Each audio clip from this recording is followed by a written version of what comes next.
तो नमस्कार। आज हम एक संवाद करेंगे, उसमें हम ये आपसे पूछते हैं कि आज होली है और आप लोगों ने खूब होली खेल लिए होंगे, मुझे ये उम्मीद है। तो आप लोगों से एक मेरा सवाल है कि हम लोग होली मनाते क्यों हैं? क्या पता है आपको? 99% लोगों को ये पता नहीं है कि होली क्यों मनाते हैं। ठीक है, तो हम लोगों को बचपन से कौन सी कहानियां बताई गई है होली की, कि हिरण्यकश्यप थे और वो राक्षस कुल से थे। उनके एक पुत्र थे जिनका नाम की प्रहलाद था। उनकी जो हिरण्यकश्यपु की जो बहन थी, उनकी नाम था होलिका। ठीक है, तो और होलिका भी राक्षसी थी, ऐसा हम लोग को बताया गया है। और ये प्रहलाद विष्णु भगवान का बहुत बड़ा भक्त थे। हिरण्यकशिपु थे, ये नहीं चाहते थे कि वो भगवान विष्णु को पूजे, वो चाहते थे कि वो उनकी राक्षस कुल में ही रहे और राक्षसी को ही प्रमोट करें। लेकिन प्रहलाद जो थे वो ऐसा नहीं करते थे, वो भगवान विष्णु के भक्ति में लीन रहते थे। तो इससे क्रोधित होकर हिरण्यकशिपु ने प्रहलाद को काफी बारी मारने का कोशिश किया और अंततः उसकी जो बहन थी होलिका, उसके सहयोग से, क्योंकि होलिका को एक वरदान था कि वो अग्नि से नहीं जलेगी, तो वो क्या उस षड्यंत्र की हिरण्यकशिपु के साथ और प्रहलाद को लेकर बैठ गई अग्नि में। और भगवान विष्णु के कृपा से वो प्रहलाद बच गया और होलिका जल के भस्म हो गई। तो उसी तिथि से हम लोग होली मनाते हैं और होलिका को जलाते हैं, क्योंकि होलिका एक राक्षसी थी, ऐसा हम लोगों को बचपन से बताया गया है। तो ये मुझे थोड़ा सा ऑथेंटिक कहानी नहीं लगा, तो इसीलिए जो इसका ऑथेंटिक कहानी है, जो कि आज भी हिरण्यकशिपु जो थे उनकी पूजा यहाँ छत्तीसगढ़ और झारखंड में आज भी होता है। जैसे हम लोग होलिका सेलिब्रेट करते हैं, तो लोग होलिका को सेलिब्रेट मारने के लिए नहीं करते हैं, वो उनकी पूजा करते हैं झारखंड क्षेत्र में और छत्तीसगढ़ क्षेत्र में। तो आगे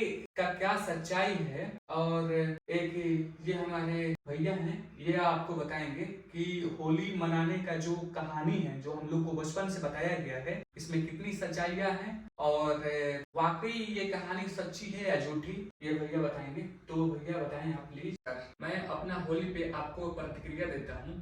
होली जो इन्होंने बताया कि होली का जो कहानी इन्होंने बताया, ये अपने जगह पे सही है। मैं अपना कहानी बताता हूँ।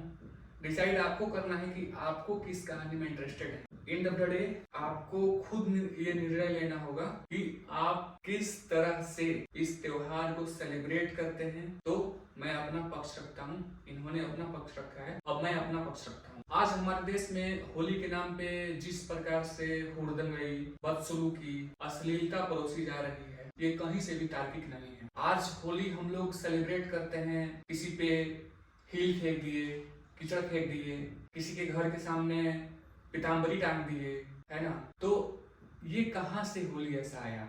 होली का सच्चाई हम आपको बताते हैं कि होली जो हम और आप आज सेलिब्रेट कर रहे हैं, ये एक्चुअली इसका दूसरा ही कहानी है। बात है हिरण्यकश्यपु की। तो हिरण्यकशिपु जो थे वो भारत के मूल निवासी थे, और जो ये देवी देवता हैं आज, जो भगवान विष्णु, ये आर्य के देवता थे। आर्य, आप लोगों को पता होगा कि आर्य हमारे देश में आए थे यूनान क्षेत्र से।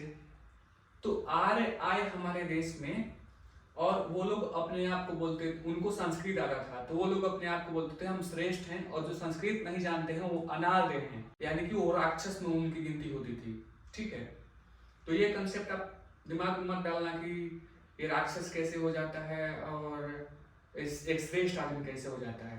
कंसेप्ट उस समय का यही था कि जिसको संस्कृत आता था उसको श्रेष्ठ बोला जाता था, और जिसको संस्कृत नहीं आता था उसको अनार्य बोला जाता था। इसका मतलब कि वो राक्षस है, वह योग नहीं है, वो केवल साफ सफाई करने योग है, जो कि गांव का साफ सफाई, नाली साफ सफाई, यही सब करता था। ठीक है, तो कहानी है ये। हिरण्यकशिपु वहां के राजा थे, मूल निवासी थे, और जो आर्य लोग थे, आर्य लोग की चलती नहीं थी उसके सामने। ठीक है, वो एक ईमानदार शासक था हिरण्यकशिपु, उसकी एक बहन थी होलिका। ठीक है, और हिरण्यकशिपु जो थे उनके कुल 5 पुत्र थे। बड़े पुत्र का नाम जो कि अभी आप लोग जानते हैं, प्रहलाद के बारे में इन्होंने जिक्र किया। प्रहलाद कोई विष्णु का भक्त नहीं था। प्रहलाद एक मनचलन लड़का बन गया इन आर्यों के वजह से, क्योंकि इनके संगति में आके ये लोग चाहते थे कि उसको सत्ता से हटाएं। हिरण्यकशिपु को सत्ता से हटाने की होड़ में ये लोग प्रहलाद को फोड़ लिए और प्रहलाद को दारू पिलाते थे, गांजा पिलाते थे, मदिरा पिलाते थे, डांस करवाते थे। ऐसी हर एक कार्य जो कि समाज के लिए सही नहीं था और वो लिप्त हो गया। प्रहलाद उन सारे कामों में लिप्त हो गया। कभी किसी के यहाँ से शिकायत आती थी, कभी दूसरे के यहाँ से शिकायत आती थी। तो इससे परेशान होकर हिरण्यकशिपु ने उसको अपने देश से ही निष्कासित कर दिया था। अपने जो उसका राज्य क्षेत्र था उससे निष्कासित कर दिया था प्रहलाद को। तो उसी दौरान क्या हुआ कि इसका शादी सेट हो गया। हिरण्यकशिपु की जो बहन थी, इसका नाम था होलिका, इसका शादी सेट हो गया। तो ये अपने भैया से रिक्वेस्ट की कि भैया शादी के बाद तो मैं चली जाऊंगी, अब आप एक दिन उसको बुला लो, प्रहलाद को, मेरा शादी में रहेगा तो अच्छा लगेगा। कौन फुआ नहीं चाहेगी कि उसका भतीजा उसका शादी में रहे, कौन नहीं चाहेगा। तो वो बोला कि ठीक है जाओ बुला के लाओ तुम। तो होलिका गई उसको खोजने के लिए गांव में, क्योंकि वो शराब पी के कहीं पड़ा रहता था। तो वो जो आ रहे थे उन्होंने उनसे ये पूछी कि कहाँ है प्रहलाद, क्योंकि उन्हीं लोग के साथ दिन भर रहता था, उठना बैठना होता था इनका प्रहलाद का। तो इन लोगों ने बोला कि वहां कहीं पड़ा है सिवान में।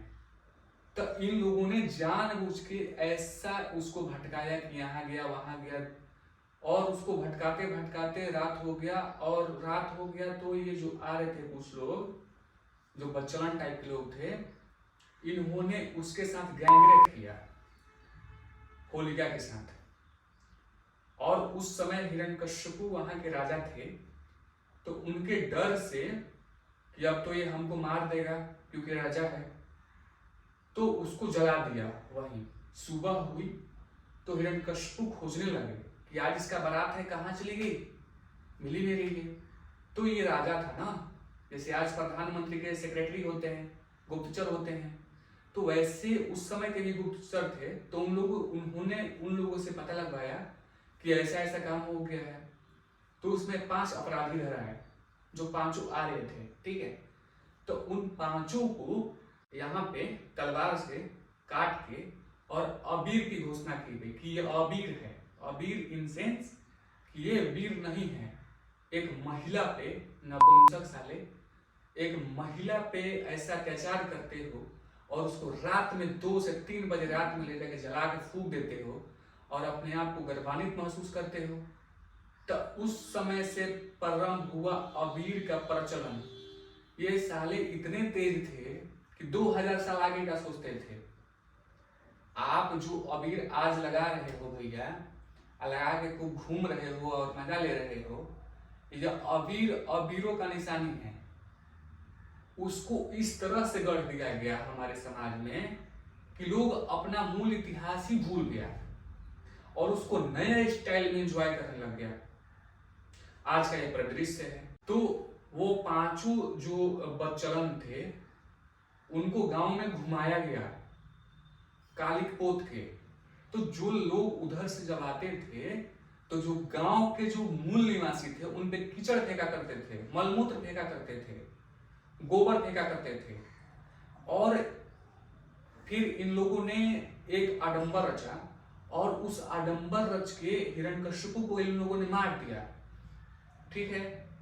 और इन लोगों ने ऐसा डर बनाया, लोगों में ऐसा डर बैठाया कि जो मूल निवासी कल को समय हिरण्यकशिपु को पूछते थे वो आज उसको गाली देने पर विवश हैं और होलिका को जलाने पर विवश हैं। और आज के लौंडे जो इनके टाइप लौंडे हैं, ये इनको कुछ समझ नहीं है। तो इनके टाइप क्या कर रहे हैं ये लोग, दिन भर तो इंस्टाग्राम और व्हाट्सएप यूनिवर्सिटी से इन सबों को फुर्सत नहीं है। दिन भर व्हाट्सएप पे कोई मैसेज आ गया तो उसको स्क्रॉल करते जा रहे हैं, करते जा रहे हैं, करते जा रहे हैं। अपना कहानी इनको कुछ नहीं पता है, मूल इतिहास इनको कुछ नहीं पता है। तो यहाँ से हुआ था शुरुआत। और आप लोग एंजॉय कर रहे हैं होली, ऐसी मनता होली, बिल्कुल ऐसा नहीं मनता होली। होली का सच्चाई यही था कि वो जो जब लोग आए वहां से तो उन लोग कीचड़ फेंका करते थे, और आज आप लोग एक दूसरे पे कीचड़ फेंक रहे हैं। आज भी 2024 में आप लोग एक दूसरे पे कीचड़ फेंक रहे हैं भाई। कोई त्योहार हिंदू का हो चाहे मुस्लिम सिख ईसाई किसी भी धर्म का हो, किसी व्यक्ति को मारे जाने पर कैसे उसको हम लोग उत्साह से उसको त्योहार के रूप में सेलिब्रेट कर सकते हैं? कैसे?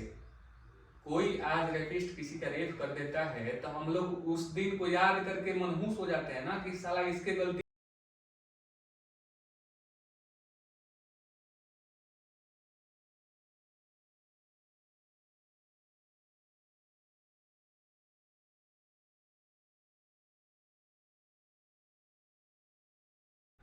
नमस्कार, मैं अपना पक्ष रखता हूँ।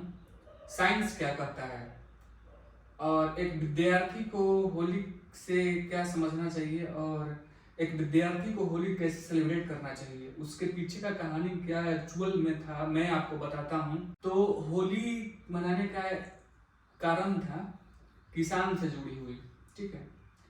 जब होली का जब मनाया जाता है उस समय हमारा रबी फसल तैयार होता है। मार्च और अप्रैल के बीच में हमारा रबी फसल कटता है, जैसे आलू, चना, मूंग, मटर, सरसों, ये सारी चीजें कटते हैं। तो हमारे जो किसान भाई हैं, किसान का सारा प्रॉपर्टी जो होता है वो खेतों में होता है, ठीक है। वो कभी भी खराब हो सकता है, प्राकृतिक के गोद में पड़ा रहता है। कोई चोरी कर सकता है, ओलावृष्टि हो सकती है, बाढ़ आ सकता है, तूफान में खराब हो सकता है, कोई आग लगा सकता है, कुछ भी हो सकता है। इन सब के बावजूद किसान अपने घर उन फसल को ले आता है और अपना घर का लालन पालन करता है।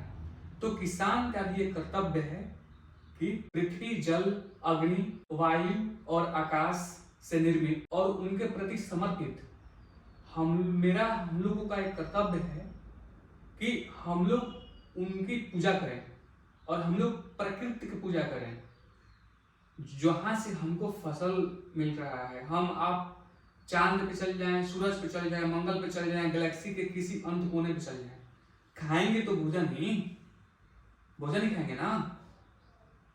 तो हम लोगों को प्रकृति को धन्यवाद देना चाहिए और वैसे लोग पहले भी करते थे और पहले भी लोग प्रकृति को धन्यवाद देते थे। और धन्यवाद देने का तरीका यही था कि ये लोग भाई साहब जो होली के बारे में ये अपना पक्ष रखे, वो अपना पक्ष रखे। तो इसका ये है लॉजिक कि होली पर्व इसलिए मनाया जाता था क्योंकि उस समय रबी फसल कटते थे, तो उसमें अग्नि को साक्ष्य यानी कि सूरज को साक्ष्य मान के, तो वहां पे सब चीज रहता है। सूरज के रूप में हम लोग लकड़ी को जलाते हैं। वहां पानी भी छिड़का जाता है, तो सूरज हो गया, पानी हो गया, आकाश है ही और जल हो ही गया, हवा है ही। तो सब चीज की उपस्थिति में हम लोग एंजॉय करते हैं, सेलिब्रेट करते हैं और अपना जो फसल का अवशेष होता है, जैसे उसमें चना दाल का जो अवशेष होता है या मूंग दाल का जो अवशेष होता है, उसको हम लोग जलाते हैं। ये है इसके पीछे का लॉजिक और इसके पीछे का कोई एक्स्ट्रा तर्क नहीं है। हमारा